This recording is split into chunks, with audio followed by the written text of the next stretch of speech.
सबसे पहले प्रभु का धन्यवाद करता हूँ कि आई एम हियर। आज मैं आपके साथ में एक बार फिर। एक साल पहले आया था, मतलब 2003 में, जिस तरह पास्टर साहब ने बताया। तो अब 2024 है, ठीक है। सो प्रभु का धन्यवाद करते हैं कि वो हमें चंगाई बख्शता है, वो हमें अपनी पनाह में रखता है, अपने केंद्र में छुपा के रखता है, और उसके बाद हम एक दूसरे को दोबारा देख सकते हैं। तो आज जब मैं यहाँ आया हूँ तो मैं अपनी मर्जी से नहीं आया। This is not my wish, क्योंकि प्रभु की मर्जी थी तब मैं इधर आया। हालेलुया। और उसके बाद प्रभु ने आपके दास के दिल में डाला कि वो मुझे यहाँ पर बुलाएं और हम कलाम को सीख सकें, बाइबल की बातों को सीख सकें। टाइम को और आगे ना ले जाते हुए आज के टॉपिक को जिस तरह लिखा हुआ है वहां पे आज हम सीखेंगे बैप्टिज्म के बारे में। What is baptism? आखिर बपतिस्मा है क्या? आप भी बैप्टिज्म कहते हैं या क्या कुछ और कहते हैं? बपतिस्मा। तो बपतिस्मा है क्या? जहां आपको समझ ना लगे तो आपने प्लीज हाथ खड़ा करके पास्टर साहब को कह देना है, क्योंकि जब हम कलाम की बात करते हैं, when we talk about Bible, तो हमें उसको समझ आना चाहिए। भले हम थोड़ा सा कलाम करें लेकिन वो समझ आना चाहिए। तो इसलिए जरूरी है कि हम उसको समझें। तो आइए इस कलाम में से बपतिस्मे के बारे में से देखते हैं। सबसे पहले जानेंगे कि लफ्ज बपतिस्मे का मतलब क्या है, ये कहां से निकला है। बपतिस्मा एक ग्रीक वर्ड है, यूनानी वर्ड है। ग्रीक सब समझते हैं, यूनानी एक जुबान है, ग्रीक एक जुबान है। ये उससे निकला है और ये बैप्टिजो से निकला है। बैप्टिजो का मतलब जो है वो ऐसा है कि बार बार डूबना, किसी चीज को डबो देना। एक्चुअली पुराने जमाने में, जब पुराने जमाना था, तो उस वक्त जब जहाज, ये जो बहरी जहाज है समुद्र में जो चलते हैं, जब ये डूबते थे तो उस वक्त ये लफ्ज यूज होता था बैप्टिजो, ग्रीक का वर्ड। तो इसलिए इसे फिर उसके बाद जब ट्रांसलेशन हुई तो इसे बपतिस्मे का लफ्ज दिया गया। तो ये पहले हमें समझने की बहुत बड़ी जरूरत है। तो लेकिन जब हम कलाम की रूह से देखते हैं तो ये लफ्ज हमारी जिंदगियां बदल देता है। ये जो बैप्तिस्मा है ये हमारी जिंदगी को बदल देता है। आपको समझ आ रही है? नहीं तो फिर ट्रांसलेशन कर लेते हैं। है ना, अदरवाइज हम ट्रांसलेशन कर लेते हैं, क्योंकि इसको समझना बहुत जरूरी है। Translation okay. तो आप मेरे ख्याल है बीच बीच में इंग्लिश भी जानते हैं आप लोग, isn't it? इंग्लिश भी आता है, हिंदी, या सिर्फ हिंदी चले? हिंदी चले, ओके। तो हम देखते हैं कि ये हमारी क्या करती है, जिंदगी को बदल देती है। और ईमानदार की जिंदगी में ये लफ्ज बपतिस्मा जो है थोड़ा पानी दे दीजिएगा, थोड़ा गर्म पानी।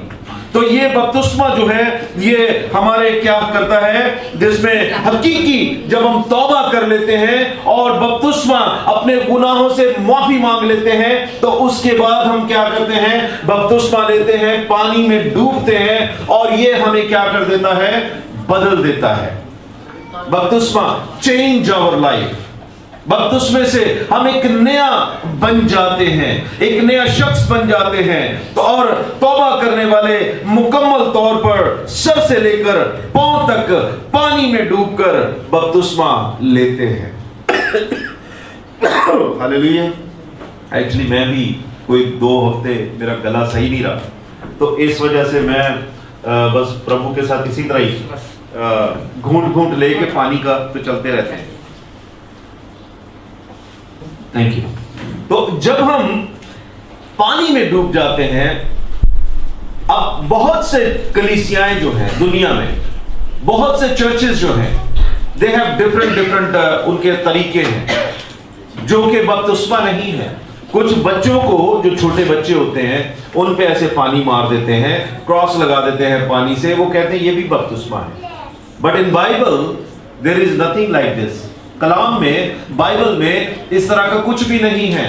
और कुछ लोग क्या है, वो झंडा जो है साल्वेशन आर्मी में, आई डोंट वांट टू से नेम, वो झंडे के नीचे से गुजार देते हैं। उनका जो अपना झंडा है साल्वेशन आर्मी का, उसके नीचे से गुजार देते हैं। तो वो कहते हैं कि ये बैप्टिज्म हो गया है, बपतिस्मा हो गया है। और उसके बाद कुछ लोग जो है वो सिर्फ पानी का छिड़काव कर देते हैं और कहते हैं कि बपतिस्मा हो गया है। लेकिन कलाम हमें क्या कहता है, बाइबल हमें क्या कहती है कि वो पानी में डूबना चाहिए कंप्लीट। और मेरे ख्याल पास्टर साहब भी इसी तरह बपतिस्मा देते हैं कि पानी में आपको डुबोते हैं पूरी तरह, कोई भी उंगली भी ऊपर नहीं रहनी चाहिए, आपका कोई हिस्सा भी नहीं ऊपर रहना चाहिए। जब ये इस तरह करते हैं तो उसका मतलब क्या होता है कि आप कंप्लीट तौर पर आपने वो जो गंदगी है, ये जो हमारे जिस्म पर गंदगी है, इस दुनिया की जो गंदगी है, इस जहान की जो गंदगी है, जो हमारे गुनाहों की गंदगी है, वो धो दी है। हालेलुया। इसलिए हमें थोड़ा सा गौर करने की जरूरत है कि खुदा के तख्त के सामने जब हम खड़ा होना चाहते हैं तो उसके लिए जरूर है कि हम अपने आप को दुरुस्त करें। 2 Corinthians 5 बाब और उसकी 10 आयत को जब हम देखते हैं, 2 Corinthians 5 अध्यायको हामी 10 पद हेर्नेछौँ। 2 Corinthians 5 अध्यायको 10 पद है, पढ़िएगा बस। 2 Corinthians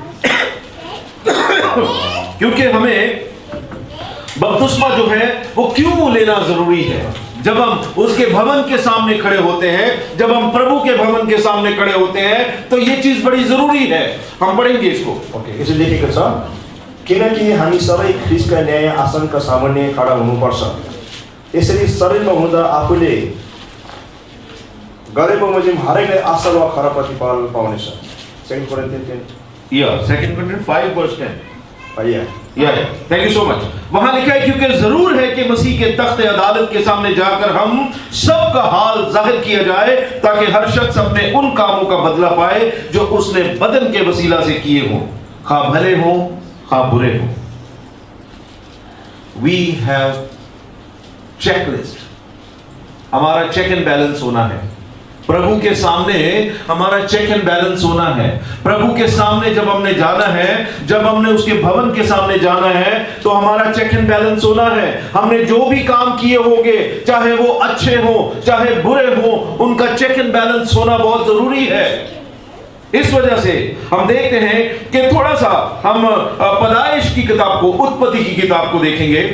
उत्पत्ति की किताब में से जब हम देखते हैं तो वहां पर पहले बाब की पहली आयत जो है, चैप्टर 1 और उसकी फर्स्ट आयत में क्या लिखा है पास्टर? उत्पत्ति पहिला अध्यायको 1 पदमा, आदिमा परमेश्वरले आकाश मण्डल र पृथ्वी सृष्टि गर्नुभयो। क्या बनाया? आकाश मंडल और पृथ्वी बनाई। उसके बाद दूसरी आयत भी पढ़िएगा।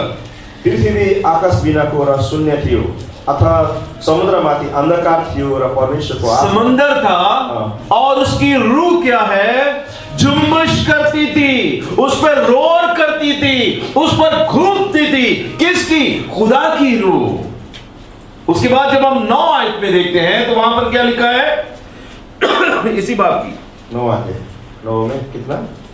नहीं, पहले बात की 9 आयत। अच्छा जी, हामीले यहाँ 1 पदमा र 2 पद पढिसकेका छौँ र हामी 9 पदमा यसो लेखेको छ, म तपाईँहरू पढिदिनेछु।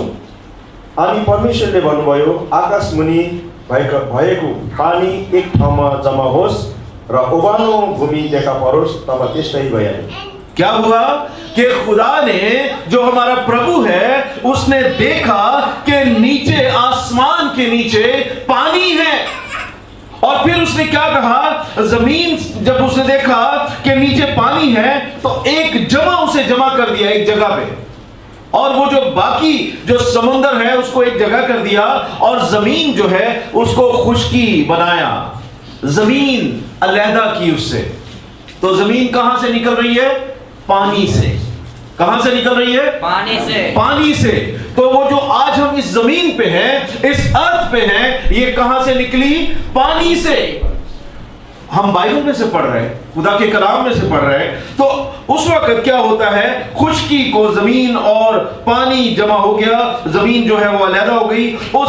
उसे क्या कहा गया? ये पानी है और ये खुश्की है। यानी पानी था और खुदा की रूह उस पर जुम्बिश करती थी। The Spirit of Lord उस पर क्या करती थी? जुम्बिश करती थी। जब हम आगे बढ़ते हैं उत्पत्ति 2 बाब और उसकी 7 आयत में, तो वहां पर भी खुदावंद ने जमीन की मट्टी से क्या किया? इंसान को बनाया। पढ़िएगा जरा इसको। तब परमप्रभु परमेश्वरले भूमिको माटोबाट मानिस बनाउनुभयो र तिनका नाकमा जीवनको सास फुकिदिनुभयो र मानिस जीवित प्राणी भए। हालेलुया। वो उसने मट्टी कहां से ली? जमीन से। जमीन कहां से निकली?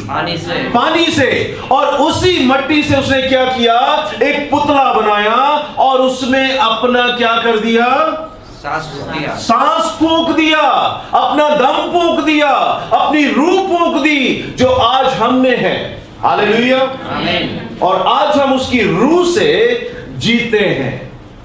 आज हमारा अगर सांस, हमारी अगर रूह, हमारा अगर ये जो हमारा दम है, ये ना आए तो हम डेड करार दे देते हैं। और जब आप ईसीजी को देखते हैं, कभी ऊपर कभी नीचे होती है, तो उसका बड़ा इंपॉर्टेंट रोल है हमारी जिंदगी में। हमारे हालात कभी बहुत अच्छे होते हैं, कभी बुरे भी होते हैं, लेकिन हम प्रभु में बढ़ते जाते हैं। हालेलुया।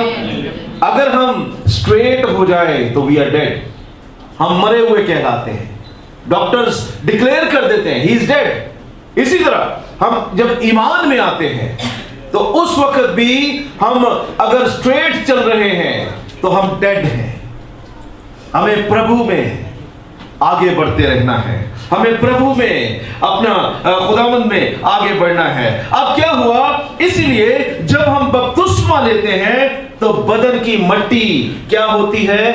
पानी में दफन हो जाती है। क्योंकि हम पानी के अंदर जाते हैं, तो वो जो इस बदन की मट्टी है, क्योंकि हम पानी से निकले, तो वो फिर पानी में दफन हो जाती है। हालेलुया। और उसकी मट्टी को वापस करना बड़ा जरूरी है, और हम एक नया मखलूक बन जाते हैं, हम एक नया इंसान बन जाते हैं। जब हम बैप्टिज्म लेकर ऊपर आते हैं तो हम एक नया इंसान बन जाते हैं। अब देखते हैं कि मुख्तलिफ कलीसियाओं में, जिस तरह मैंने बताया कि मुख्तलिफ प्रैक्टिस है बपतिस्मा देने की, लेकिन यहां हमने क्या सीखा कि अपने आप को मुकम्मल तौर पर क्या करना है? डबोना है। जब यूहन्ना की पत्री में देखते हैं, यूहन्ना 3 बाब और उसकी 23 आयत में, तो वहां यूहन्ना क्या करता था? जो बैप्टिज्म देने वाला था, जो यूहन्ना जो लोगों को बपतिस्मा देता था, वो क्या करता है कि यूहन्ना भी शलीम के नजदीक एनून में बपतिस्मा देता था, क्योंकि वहां पर क्या था? पानी ज्यादा था।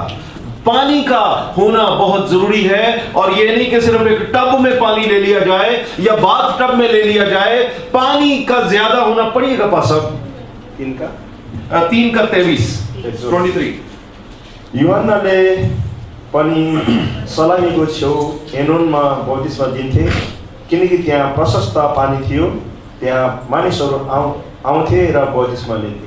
अब यहां पर बात हो रही है डूबने की। अगर पानी ज्यादा होगा तो फिर ही आप डूब सकते हैं।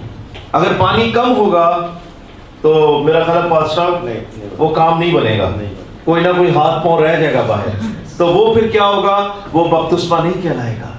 इसलिए यानी बात हो रही है पानी में डूबने की, जो ईमानदार के लिए बहुत जरूरी है, विश्वासी के लिए यह बहुत जरूरी है कि जब वो बपतिस्मा लेता है तो कंप्लीट तौर पर उसको डूबना है। इसलिए अब इसी प्रैक्टिस को यीशु मसीह ने भी, प्रभु ने भी किया। वो क्या करता है? यूहन्ना के पास जाता है, जबकि वही यूहन्ना उसका पहले से प्रचार कर रहा है कि एक आने वाला है जिसका मैं तस्मा खोलने के भी लायक नहीं, जिसका मैं जूते का तस्मा खोलने के भी लायक नहीं। तो वो उसका प्रचार पहले से कर रहा है, बट नियम के मुताबिक प्रभु यीशु भी उससे क्या करता है? बपतिस्मा लेता है। हमें एग्जाम्पल देता है कि हमें अगर विश्वास में आगे बढ़ना है, अगर प्रभु के भवन में जाना है, अगर हमें उसकी बादशाही में जाना है, तो हमें बपतिस्मा लेना जरूरी है। क्योंकि हम, हालांकि वो तो रूह से पैदा हुआ था, वो तो इंसान से पैदा नहीं हुआ था, उसको तो इस जहान की मिट्टी से नहीं बनाया गया था, लेकिन वो एक बदन लेकर आया था। रूह उसकी कहां से थी? खुदावन से थी, अपने बाप से थी उसकी रूह, लेकिन वो एक औरत से उसने जिस्म लिया, जिसकी वजह से उसको वो बपतिस्मा लेना पड़ा। हम तो गुनाहगार थे, लेकिन वो एक नियम बनाकर जा रहा है, एक तरीका देकर जा रहा है कि हम उसको फॉलो कर सकें। इस वजह से वो उससे क्या करता है? बपतिस्मा लेता है। और मत्ती रसूल की इंजील उसका 3 बाब में जब हम देखते हैं, मैथ्यू 3 चैप्टर 16 में जब हम देखते हैं, तो वहां पर क्या होता है कि जब यीशु, जब हमारा राजा, हमारा प्रभु जब बपतिस्मा लेकर ऊपर आता है, तो फिलफॉर क्या होता है? पानी के ऊपर आता है, तो वहां लिखा है कि देखो उसके लिए आसमान खुल गया। पढ़िएगा पास आके। मत्ती 3 अध्यायको 17 पदमा चाहिँ लेखेको छ, 16 मा, अनि येशू बत्तिस्मा लिएर माथि निस्किनुभयो, अनि स्वर्ग उघडियो र उहाँले परमेश्वरको आत्मालाई ढुकुरको झैँ ओर्ली आउनु भएको र आफूमाथि आइरहनु भएको देख्नुभयो। हालेलुया। क्या हुआ? रूह को कबूतर की मानद उसने आते हुए देखा, आसमान फट गया और रूह कुदस जो है वो कबूतर की मानद उस पर आकर ठहर गया, क्योंकि वो पानी में नीचे होकर आया था। इसलिए हम देखते हैं कि बपतिस्मा जब वो ले चुका तो फौरन पानी से ऊपर आया, जब वो डूबा तो फौरन ऊपर आया, जब ऊपर आया तो प्रभु जो उसका, जो हमारे प्रभु का बाप है, जो हमारा भी बाप है, आसमानी पिता, वो रूह कुदस उस पर भेजता है।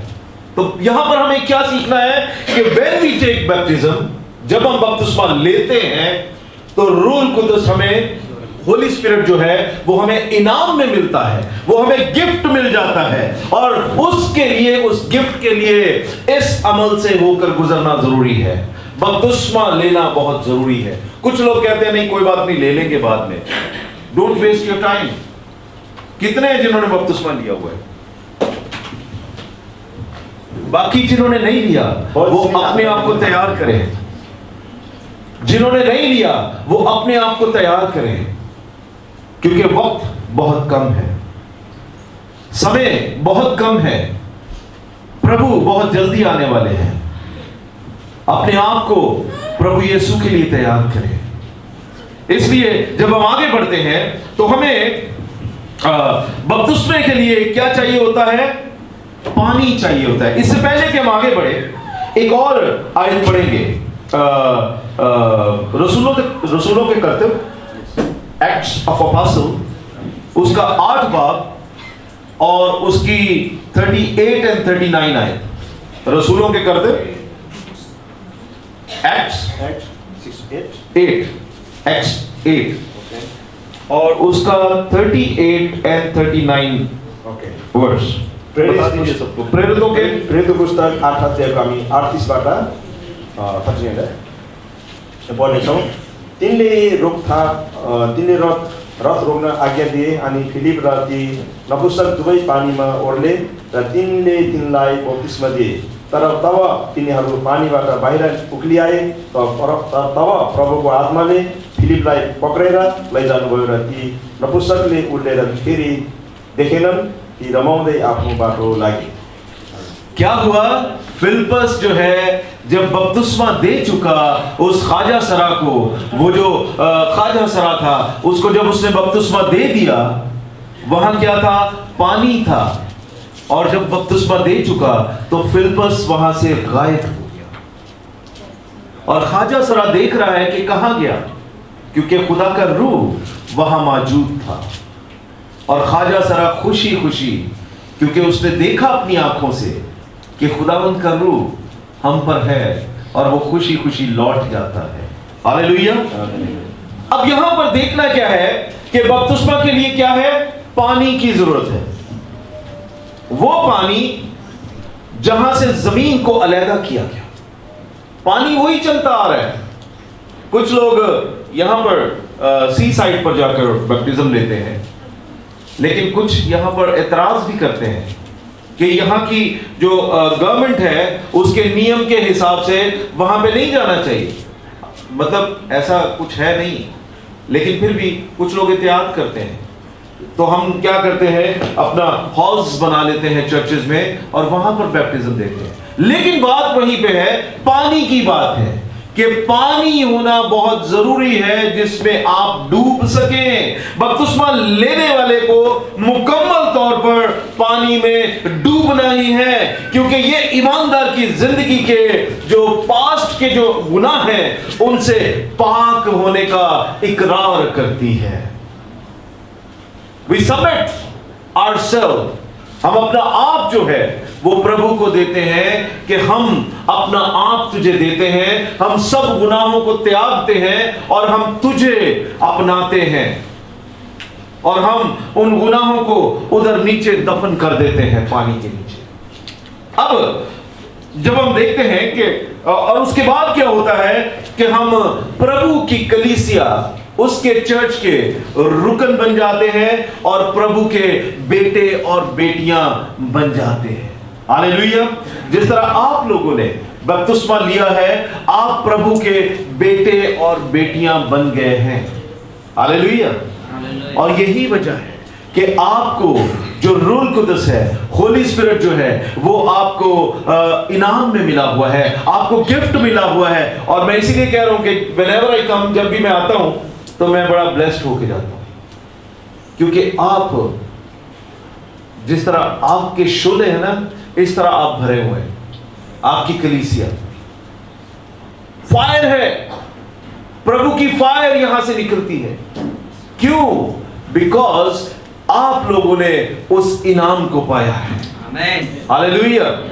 इसलिए हम देखते हैं कि आप पर कलाम कहता है कि दूसरी मौत लागू नहीं होती, क्योंकि आपने दफन होके बपतिस्म जब लिया तो पानी में दफन होके दोबारा आप जी उठे हैं, प्रभु में जी उठे हैं। और जब प्रभु में जी उठे हैं तो आप पर दूसरी जो है मौत, जो डेथ है, उसका इख्तियार नहीं है। और फिर हमें क्या होता है, हमें अथॉरिटी मिल जाती है। हमारा प्रभु जो है वो हमें अथॉरिटी दे देता है, एक इख्तियार दे देता है कि अभी आप क्या कर सकते हो। आप इस जमीन पर आपको एक जिम्मेदारी दे देता है, आपको एक काम दे देता है कि आपने ये काम करना है। वो काम क्या है? उसकी खुशखबरी को सुनाना है। जैसे मत्ती के इंजील में जिस तरह लिखा है 28 लास्ट जो उसका चैप्टर है, और उसकी जब हम 19 आयत वर्ष में देखते हैं तो वहां पर क्या लिखा है कि जाओ, जाकर सब कौमों को क्या करो, शागिर्द बनाओ, और बाप और बेटे और रूह कुदस के नाम से क्या करो, बपतिस्मा दो। पढ़िएगा पास्टर इसको भी। मत्ती 28:19 भन्दछ, यसकारण जाओ र सबै देशका जातिहरूलाई चेला बनाओ, पिता र पुत्र र पवित्र आत्माको नाउँमा तिनलाई बपतिस्मा देऊ भनेर। हालेलुया। अब पानी से ही क्यों बपतिस्मा देने को कहा गया? क्योंकि हम पानी से निकले हैं, उसी में हमने अपनी गंदगी जो है वो छोड़नी है। अगर आप देखें तो पुराने नियम में जब हम जाते हैं तो हारून को कौन कौन जानता है? जो लावी थे, हारून सब तकरीबन जानते हैं, लेकिन शायद वो भाषा की वजह से वो आप समझ नहीं पा रहे। तो उसको जब हम देखते हैं तो जब वो खेमा इज्तिमा में जाता था, बस अब इसको आप पढ़ ही लें, खरूज एक्सोडस, उत्पत्ति के बाद एक्सोडस 30 चैप्टर 30 वर्स 19 एंड 20, इसको पढ़ ही लें ताकि लोगों को समझ आनी चाहिए। हालेलुया। उत्पत्तिको पुस्तक, प्रस्थानको पुस्तक 30 अध्यायको या 30 वर्स 19 एंड 20 यसरी लेखेको छ, त्यस पानीले हरुन र त्यसका छोराहरूलाई गौर से सुनिएगा, त्यस पानीले हरुन र त्यसका छोराहरूले आफ्नो हातबाट धोन, तब तिनीहरू भेट हुने पालमा पसन कि विधिनिर सेवा गर्नलाई परमप्रभुको निम्ति आगोद्वारा चढाइने बलि जलाउनलाई आउँछन्।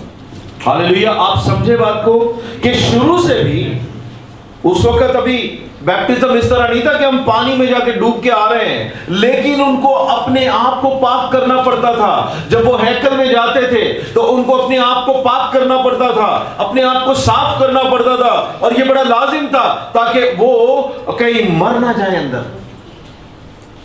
तो हारून के बेटे और जो लावी थे, जो काहिन थे, उनको अपने आप को, जो जाजिक थे, उनको अपने आप को क्या करना पड़ता था?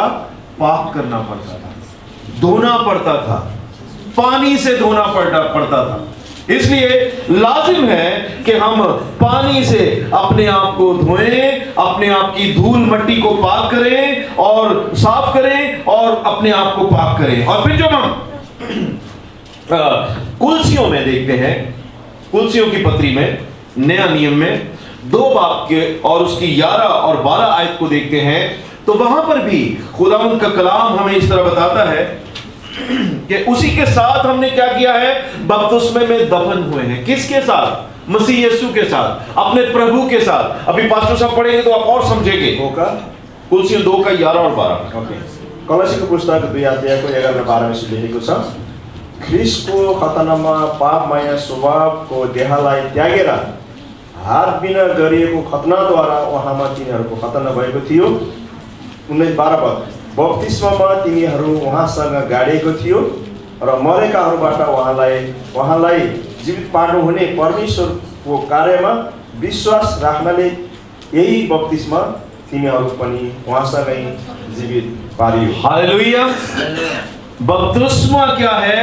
उसमें हम दफन हो जाते हैं और खुदा की कुव्वत पर ईमान लाकर, जिसने उसे मुर्दों में से जलाया, उसके साथ हम जीवित हो जाते हैं। हालेलुया। तो जब हम जीवित हो जाते हैं तो हम ईमानदार बनकर जीवित होते हैं, हम पूरे ईमान में जीवित होते हैं। तो लाजिम है कि पानी में नीचे दफन जरूर होना है, इमर्स जरूर होना है, क्योंकि हम पानी से निकले हैं। इसीलिए इसी तरह जब हम नूह को देखते हैं, नूह को कौन कौन जानते हैं? जिसने कश्ती बनाई, फिर वो बड़ी बारिश आई, तूफान आया, सब जानते हैं ना? हालेलुया। उस वक्त भी क्या हुआ? जब जमीन पर गुनाह बहुत बढ़ गया, जब इस जमीन पर गुनाह हद से ज्यादा बढ़ गया, लोग जो हैं वो बहुत ज्यादा गुनाह में आ गए, तो प्रभु ने क्या कहा कि एक कश्ती बना अपने बंदा को, और उसने कहा कि प्रचार कर ताकि तौबा करें। बात यहां पर तौबा की आ रही है। We have to repent ourself, हमें तौबा करनी है, हमें पश्चाताप गर्नु छ। हमें क्या कहते हैं? पश्चाताप। ओके, तो हमें अपने सिंस जो है उनको मानना है, हमें इकरार करना है। जब तक हम ये नहीं करेंगे तब तक हम उनसे छुटकारा नहीं पा सकते। तो वहां पर जो उसका बंदा नूह है, नोहा जो है, वो प्रचार करता है लेकिन उसकी कोई सुनता नहीं है। तो उस वक्त भी क्या होता है? उस वक्त भी जब अदालत की जाती है, जब उन्हें सजा दी जाती है, तो वो भी पानी से दी जाती है, क्योंकि पानी से उसको रिंज किया जाता है, उस जमीन को क्लीन किया जाता है, उन गुनाहों को क्लीन किया जाता है। वो जो लोग थे उनको सबको उसमें फना कर दिया गया, तबाह कर दिया गया, डिस्ट्रॉय कर दिया गया। और सिर्फ कितनी जानें बची? 8 जानें बची। 8 लोग सिर्फ बचे नूह के घराना के। बाकी सब जो थे वो चूंकि खुदा से दूर थे, अपने प्रभु से दूर थे, और वो सब क्या हुआ? जाते रहे।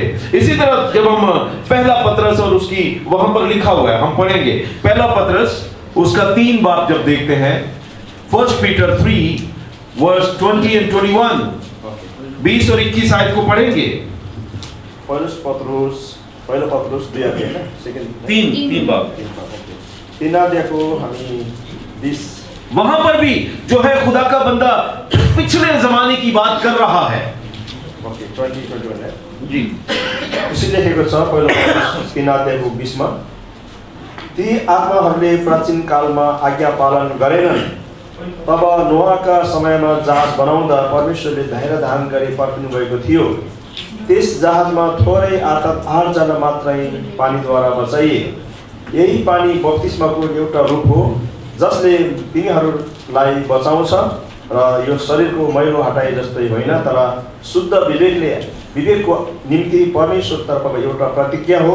यसले मृतकबाट भएको यीशु ख्रीष्टको पुनरुत्थानद्वारा तिनीहरूलाई बचाउँछ। हालेलुया। यानी पानी में हम नए बन जाते हैं, हम एक नया इंसान बन के ऊपर आते हैं और फिर जब नए सिरे से पैदा होते हैं तो फिर यीशु नाम हमें मिल जाता है। हालेलुया। यीशु नाम मिला, यीशु नाम मिला, मेरा जीवन संवर गया, मेरा जीवन संवर गया। किस किस को यीशु नाम मिला हुआ है? किस किस को प्रभु का नाम मिला हुआ है?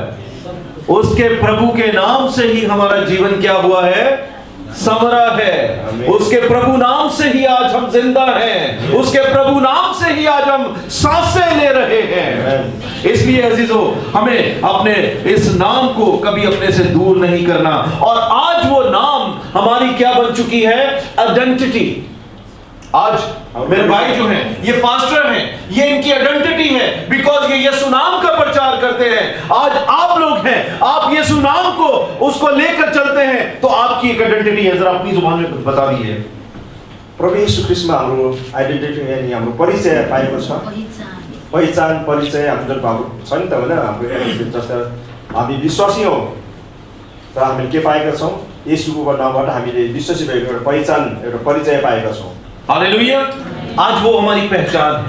रसूलों के कर्तव्य एक्ट्स 22:16 वहां पर लिखा है कि पानी का इस्तेमाल हमारे गुनाहों को क्या करता है? धो देता है, साफ कर देता है। आप अक्सर देखें, जब धूल मिट्टी पड़ जाती है, जब हम पर कई हाथ गंदे हो जाते हैं, तो हम पानी से धोते हैं। हम कितना भी टिश्यू से साफ कर लें, कुछ नहीं होता जब तक पानी से उसको ना धोएं, उसमें साबुन ना लगाएं और डिटर्जेंट ना इस्तेमाल करें, तब तक वो क्या होता है? नहीं साफ होता। इसीलिए पानी में जाना बहुत जरूरी है। 22:16 16मा प्रेरित 22:16 तब किन पर्खनुहुन्छ? उठ्नुहोस् र बप्तिस्मा लिनुहोस् अनि उहाँको नाउँको पुकार गरेर आफ्नो पाप धुनुहोस्। वो हमें पाकीज़गी जाहिर करता है। जब हम पाक हो जाते हैं तो हम पाकीज़ा हो जाते हैं और पुराने गुनाहों को धोकर उसमें से साफ होकर बाहर आ जाते हैं। आमीन। रोमियो 6 बाब की जब हम देखते हैं, 4 रोमियो की पत्री उसका 6 बाब और उसकी 4 आयत में जब आप देखते हैं, तो पानी में उतरने और मुकम्मल तौर पर डूब जाने पे बपतिस्मे की क्या होती है? पानी वाली कब्र में जब हम दफन होते हैं तो मसीह बाप के जलाल के वसीला से हम एक नई जिंदगी पाते हैं। पढ़िएगा पास्टर। रोमीको पुस्तक 6:4 में लेखेको छ, यसकारण बप्तिस्माद्वारा हामी मृत्युमा उहाँसँगै गाडियौँ, ताकि जसरी पिताको महिमाद्वारा ख्रीष्ट मरेकाहरूबाट जीवित पारिनुभयो, त्यसरी हामी पनि नयाँ जीवनको मार्गमा हिँडौँ। आमीन। हालेलुया। जब हम पानी का बपतिस्मा ले लेते हैं तो फिर हमें रूह कुदस का बपतिस्मा भी मिल जाता है। फिर हमें रूह कुदस जो है वो इनाम में मिल जाता है, यानी हम रूह कुदस के बपतिस्मे को भी पा लेते हैं। लेकिन उससे पहले पानी का बपतिस्मा लेना बहुत जरूरी है। जिस तरह मैंने पहले कहा कि जब यीशु मसीह ने, जब जीसस ने बपतिस्मा लिया, तो जैसे वो ऊपर आते हैं तो रूह कुदस उतर आता है। हालेलुया। इसी तरह जब आप बपतिस्मा लेते हैं तो उस वक्त रूह कुदस आपको इनाम में मिल जाता है। आप अक्सर देखते हैं कि जब आप पानी से ऊपर आते हैं तो आपके लिए दुआ की जाती है। पास्टर जो होता है, जो आपका खादम जो होता है, वो आपके लिए दुआ करता है और आपके लिए इस चीज को मांगता है कि अब इसे रूह कुदस का बपतिस्मा भी मिलना चाहिए, इसे रूह कुदस इनाम में मिलनी चाहिए। और ऐसा ही होता है और आपको रूह कुदस जो है वो इनाम में मिल जाता है और फिर आप प्रभु के और नजदीक हो जाते हैं। और फिर क्या होता है? खुदावंद की आप में काम करती है। आप जब किसी के लिए दुआ करते हैं तो उस पर फायर उतरती है। हालेलुया। जिस तरह इस कलीसिया में, इस चर्च में जब आप प्रेज एंड वर्शिप करते हैं, जब आप दुआ करते हैं, तो उस वक्त एक फायर का समय होता है, बिकॉज आप लोगों ने आग का बपतिस्मा, आपने फायर का बपतिस्मा, आपने जो उसका जो रूह कुदस का बपतिस्मा है वो भी आपको मिल चुका है। हालेलुया, प्रेज अपने प्रभु के लिए जोरदार तालियां। अब हम देखते हैं कि पौलुस रसूल जो है, जो पॉल है, वो इस्राएल का जिक्र करता है। पहला करंथियों, 1 Corinthians 10 बाब और उसकी 1 और 2 आयत, वहां पर पौलुस रसूल जो है वो नए अहदनामा में, एक नए जो न्यू टेस्टामेंट में वो पुराने बात करता है, पुरानी जो खरूज से, जब मिस्र से जब निकलते हैं इस्राएली, जब वो इजिप्ट से निकलते हैं, तो उस वक्त की बात कर रहा है। पढ़िएगा पास्टर। पहिलो कोरिन्थी 10:1 पढिदिन्छु।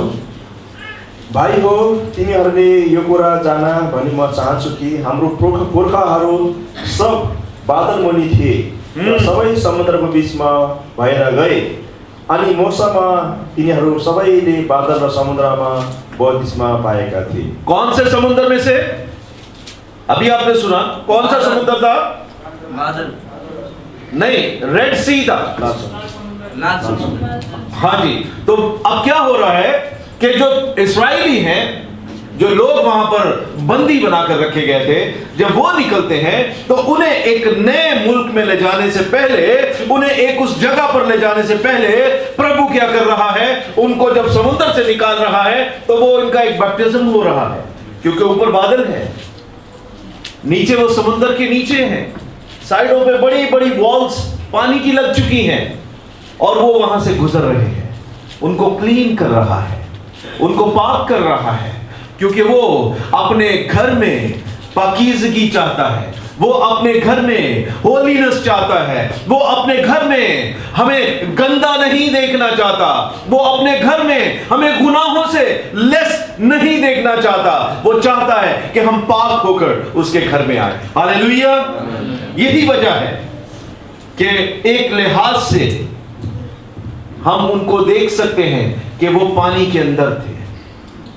इस वजह से हम देखते हैं कि वो रेड सी से जब निकलते हैं, उस गुलामी से जब निकलते हैं, तो गुलामी से वो कब कहां आ जाते हैं? आजादी में आ जाते हैं। वो एक फ्रीडम हासिल कर लेते हैं, क्योंकि वो वहां से निकले और खुदावंद में जब आ गए तो वो एक फ्रीडम हासिल उन्हें हो गया। आज इसी तरह जब एक ईमानदार, जब एक विश्वासी बपतिस्मा लेता है तो वो गुलामी से हकीकी आजादी पाता है। वो जो बंदी बना होता है, जब वो बपतिस्मा ले लेता है तो वो आजाद हो जाता है, उसकी जिंदगी में फ्रीडम आ जाता है, और वो फिर क्या करता है?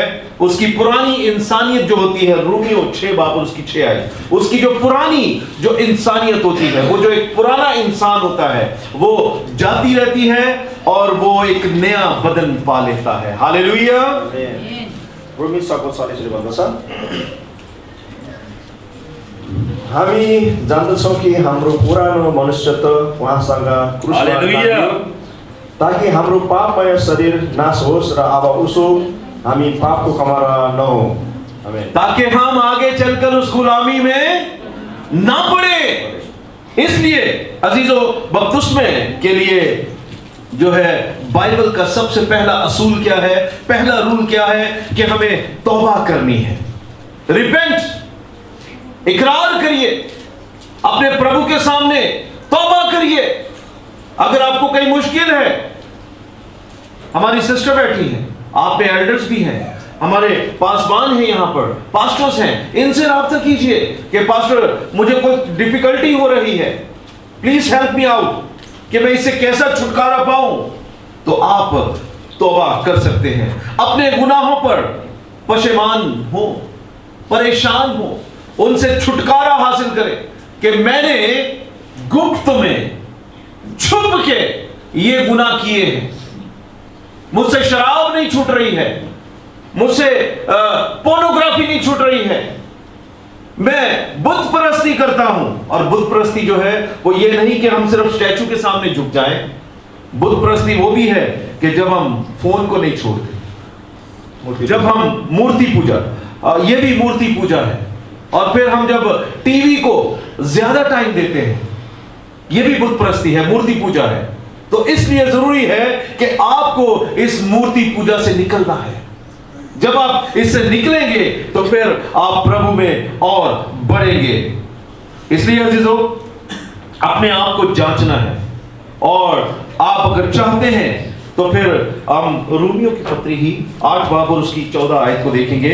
अगर हम चाहते हैं कि हम प्रभु में आगे बढ़े तो फिर जरूरी है कि हमें इनसे किनारा करना है। हालेलुया। रोमी 8 को 14 यसो भन्दछ, किनभने सबै जो परमेश्वरको आत्माले डोर्याएका हुन्छन् तिनीहरू नै परमेश्वरका सन्तान हुन्। और जब हम उसके संतान हो जाएंगे, जब हम उसके बेटे बेटियां हो जाएंगे, हमारी शनाख्त जब उसके होगी, आइडेंटिटी हमारी जब उसमें होगी, तो फिर क्या होगा? फिर हमें खुदा की रूह कुदस का जो है वो इनाम जब मिलेगा तो हम उसके रूह के फल हमें मिलेंगे। रूह के फल जो है वो गलेशियन में, गलतियों में जब हम ये कर लेंगे तो फिर हमें रूह के फल मिलेंगे।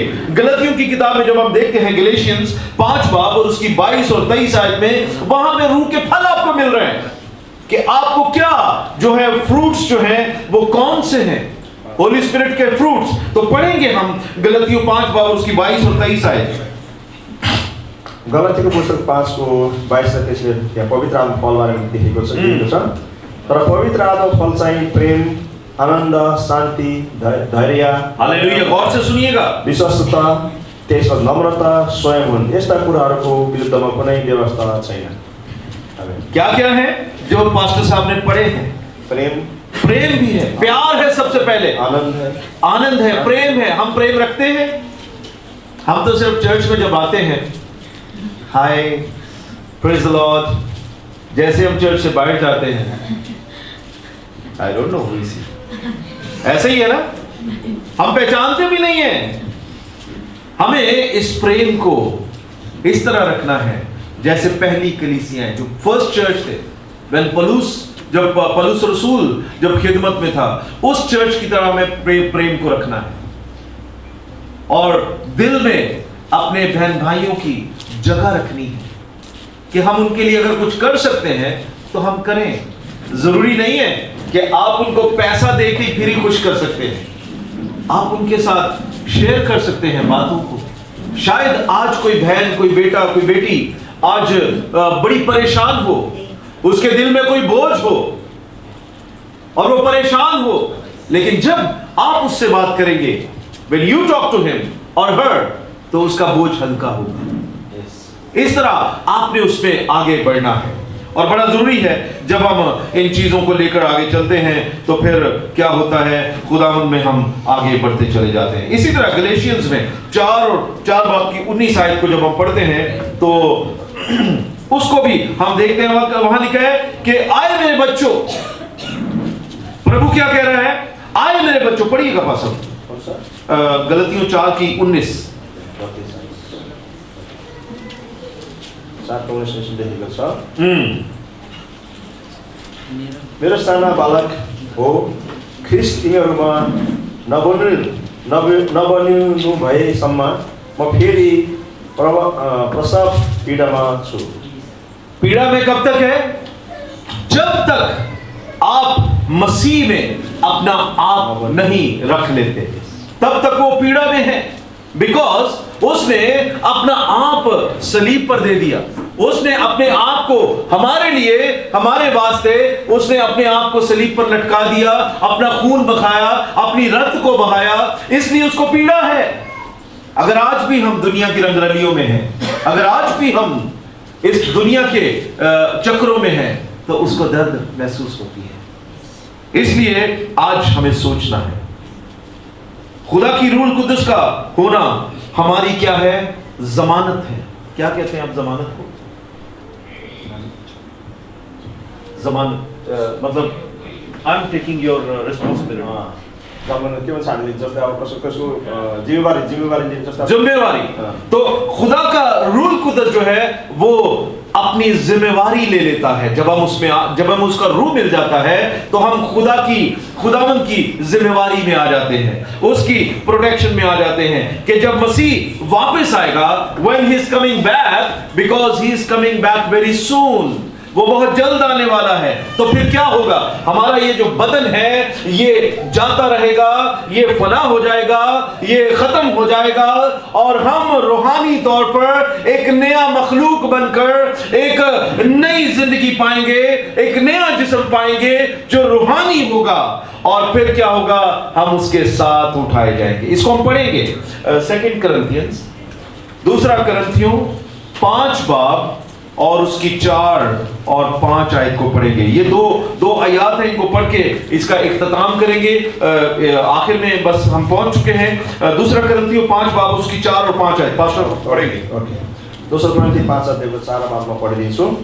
किनकि यस डेरामा हुँदा चिन्ताले हामी सुस्केर हाल्छौँ, हामी नाङ्ग हौँ भनेर होइन, तर आज बढी वस्त्र धारण गरौँ भनेर हो, ताकि जो मरणशील छ त्यो जीवनमा समावेश होस्। 5 तब हामीलाई यस कुराको निम्ति तयार पारिदिने परमेश्वर नै हुनुहुन्छ, जसले हामीलाई बहिनीको रूपमा पवित्र आत्मा दिनुभएको छ। हालेलुया। इसी तरह एक और हवाला पढ़ेंगे 1 थेसलोनिकियों 4 बाब और उसकी 16 और 17 आयत को पढ़ेंगे। 1 थेसलोनिकियों 4 बाब और उसकी 16 और 17 आयत को पढ़ेंगे। पहिलो थेसलोनिकी 4 अध्यायको हामी 16-17 पद पढ्नेछौँ। यहाँ चाहिँ लेखेको छ, किनकि प्रभु स्वयं हुकुममा गर्जनसित प्रधान स्वर्गदूतको आवाज र परमेश्वरको तुरहीको स्वरसित स्वर्गबाट ओर्लनु हुनेछ र ख्रिस्टमा मरेकाहरू चाहिँ पहिले बढी उठ्नेछन्। तब हामी बाँचिरहेका र छोडिएकाहरू प्रभुलाई आकाशमा भेट्न तिनीहरूको साथसाथै बादलमा उठाइ लगिनेछौँ र यसरी नै हामी सधैँ प्रभुसँग रहनेछौँ। आमेन। रैप्चर होगा, है बेटा, थैंक यू। रैप्चर होगा क्या है? कि आप आसमान पर उठाए जाओगे। सबने सुना कि हमारा ये जो बदन है ये खत्म हो जाएगा और हम रूहानी बदन के साथ आसमान पर उठाए जाएंगे और अपने प्रभु के साथ जाकर क्या करेंगे? 1000 साल तक उसके साथ रहेंगे। हालेलुया। कौन कौन चाहता है ऐसा करना? लेकिन वो कब होगा? उस वक्त तुरी बजेगी। पास्टर साहब तुरी बजाते हैं ना? तुरी बजेगी when Jesus is coming again, जो जल्द आने वाले हैं, तो वो तुरी के साथ, वो ललकार के साथ, फरिश्तों की आवाज के साथ, नरसिंगे की आवाज के साथ नीचे उतर आएगा और हम जो है हम उसका इस्तकबाल करेंगे। वो जमीन पर पाँव नहीं रखेगा, वो हवा में हमारा इस्तकबाल करेगा, हम उसको वेलकम करेंगे और हम भी उठाए जाएंगे रूहानी बदन के साथ और फिर उसके साथ हम रहेंगे। आखिरी हवाला पढ़ेंगे और आज के जो है कलाम इसको हम खत्म करेंगे। 1 Corinthians 15 और उसका 49 से 53 तक हम पढ़ेंगे। हालेलुया। 1 Corinthians 15 49 से 53। पहिलो कोरिन्थी 15 अध्यायको हामी 49बाट 53सम्म पढ्नेछौँ। यसरी लेखेको छ, 49बाट म पढिदिन्छु। पहिलो कोरिन्थी 15 अध्यायको 49बाट। जसरी हामीले माटोमा मानिसको रूप धारण गरेका छौँ, यसरी नै स्वर्गमा मानिसको रूप धारण गर्नेछौँ। 50 पद। अब भाइ हो, म तिमीलाई यो भन्दछु, मासु र रगत स्वर्गको राज्यको हकदार हुन सक्दैन, न त अविनाशको हकदार हुन सक्छ। हेर म तिमीहरूलाई एउटा रहस्य भन्दछु, हामी सबै सुत्दैनौँ, तर हामी सबैको परिवर्तन हुनेछ। 52 पद। एकै क्षणमा, आँखाको एक निमेषमा, तुरैको आखिरी आवाजमा, किनभने तुरै बज्नेछ र मृतकहरू अविनाशी भएर जीवित हुनेछन् अनि हाम्रो चाहिँ परिवर्तन हुनेछ। Hallelujah, hallelujah, hallelujah, hallelujah. क्योंकि हम क्या होंगे? बदल जाएंगे। जब हमारा प्रभु आएगा तो हमारा ये जो फानी बदन है ये नहीं रहेगा, हम बदल जाएंगे, हम एक नई हालत में आ जाएंगे। हम खुदावंद में जो है हमारा रैप्चर होगा और हम क्या होंगे? खुदावंद के साथ, अपने यीशु के साथ आसमान पर उठा लिए जाएंगे। और ये जो मट्टी का बना हुआ बदन था, ये जो इस समुद्र से जो ली गई थी मट्टी, ये जो इस जमीन से इस मट्टी को लिया गया था, ये वापस उसी मट्टी में चली जाएगी और हम रूहानी तौर पर, स्पिरिचुअल तौर पर हम प्रभु में चले जाएंगे। इसलिए बपतिस्मा लेना बहुत जरूरी है। हालेलुया। प्रभु यीशु आपके साथ हो और प्रभु आपको हमेशा अपनी पनाह में रखे। आमीन। God bless you. आमेन। धन्यवाद। हामी उहाँलाई ताली बजाउनेछौँ र पवित्रलाई धन्यवाद।